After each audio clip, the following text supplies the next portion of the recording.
વલસાડ જિલ્લાના પારડી તાલુકાના ઉદવાડા ખાતે આવેલા ગ્રામ પંચાયત શોપિંગ સેન્ટર પાસેથી દૂધ ચોરીની ઘટના બની છે। ગત મોડી રાત્રે 4 અજાણ્યા શખ્સોએ અમૂલ તાજા દૂધનું 1 કેરેટ ચોરી કરી ફરાર થઈ ગયા હતા। આ સમગ્ર ઘટના નજીકમાં લાગેલા સીસીટીવીમાં કેદ થવા પામી હતી। સવારે વેપારી દુકાને પહોંચ્યા ત્યારે તેમને દૂધનું 1 કેરેટ ઓછું જણાયું હતું।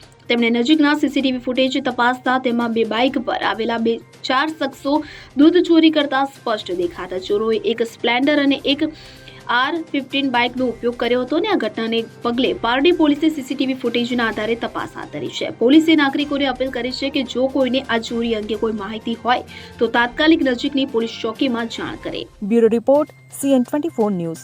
હવે જુઓ દેશ દુનિયાની તમામ ખબરો તમારી આંગળીના ટેરવે।